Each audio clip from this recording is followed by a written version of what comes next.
Earlier this morning, my colleague Rachel Scott actually caught up with House Intelligence Committee member Jackie Speier, a Democrat from California, and she talked to her about how she thinks these hearings have been going so far. Let's take a listen.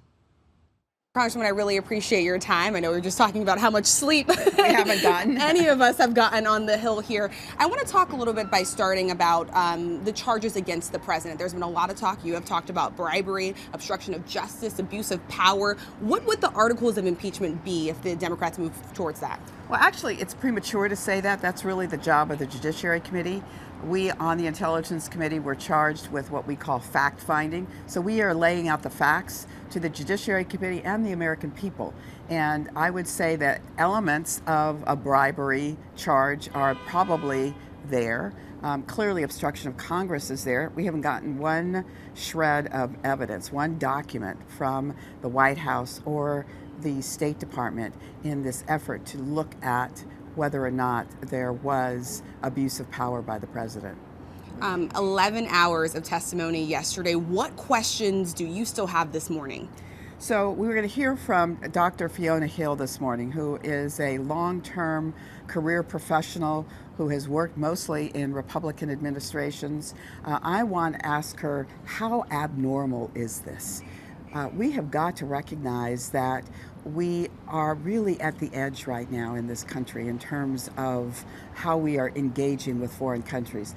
Ukraine, North Korea, our allies in Europe, the relationships are all upside down, and that does not bode well for us in terms of protecting our national security. What should the American public know about Fiona Hill? In many ways, she's kind of the closest that we will get to the West Wing this morning. She will be able to put in perspective how unusual it was to have this side operation going on, how Rudy Giuliani was not doing the government's work, not doing the taxpayers' work when he was flying off to Ukraine, that he was engaged in a effort by the president, because he was getting direction from the president, to do opposition research for the president's campaign using the auspices of the U.S. government. I do want to touch on Rudy Giuliani. He was mentioned several times yesterday as a direct link to the president. Can this impeachment investigation move forward without hearing from him? I think what we have done so far gives the Judiciary Committee all they really need. So you think it can move forward without hearing from Rudy Giuliani? I don't think we would ever hear from Rudy Giuliani, quite honestly. He would probably plead the fifth, and that would not serve the American people at all. So many of the key witnesses that have firsthand information, firsthand knowledge of the events that occurred have been blocked by the White House from testifying. I want to ask you, do you feel like after today you have enough evidence to enter the next phase without hearing from those critical witnesses? So there has been a cover-up, no question about it. We haven't heard from Mike Pompeo. We haven't heard from Ambassador Bolton. We haven't heard from Mick Mulvaney. They're key. But we do have enough independent testimony now from persons who have had direct knowledge of what the president said, and we have the president's own corroboration by releasing the summary of the telephone call with President Zelensky. You cannot use the power of the office to do opposition research on one of your opponents under the guise of your public office. The president withheld aid. The president withheld a meeting in the White House and was asking for an investigation by Mr. Zelensky. And he was asking that it be done in public by President Zelensky himself. And there's plenty of evidence to show that he was, once again, trying to strong-arm people. How would you categorize Sondland's testimony yesterday, especially out of all of the hours of testimony that we've heard from this week? He was pivotal. And he was pivotal because, one, he said everything was directed by the president. Two, that there was this quid pro quo, the elements of bribery. Three, that everyone knew about it. Everyone in the inner circle knew what was going on and why it was going on. Fourth, that President Zelensky and the Ukrainian government knew early on that the money was being withheld and they were concerned about it. And five, there was a cover-up. Republicans seem to be hanging on to the fact that he also said that President Trump told him that he didn't want a quid pro quo. So President says that after he is aware there has been a whistleblower complaint filed. So, you are attempting to rob a bank. You don't get to rob a bank. He says, I didn't want to rob a bank.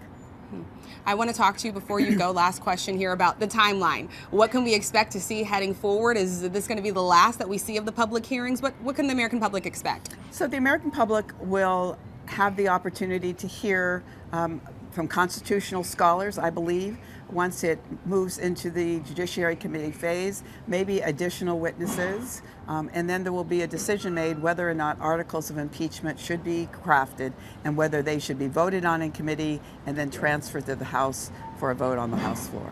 Congresswoman, I appreciate your time. Thank you so much. Thank you.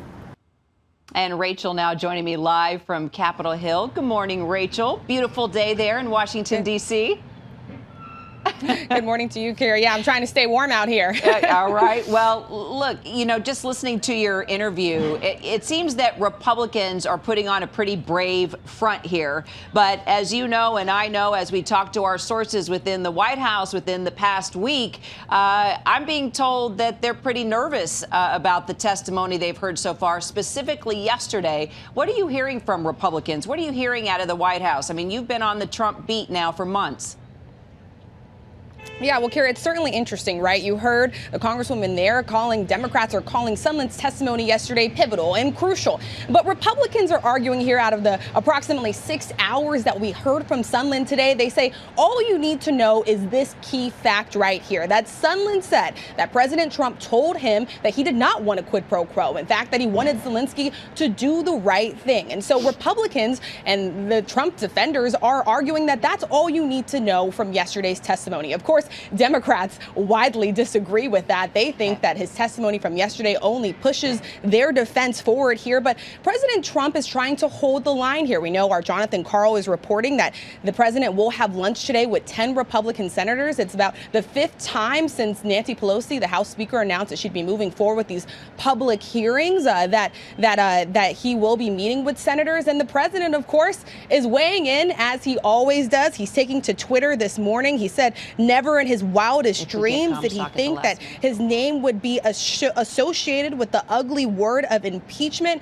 And he's continuing to describe the call at the center of all of this as perfect, Kira. Rachel Scott from the Hill, thank you so much. We'll talk to you quite a bit throughout the day, for sure.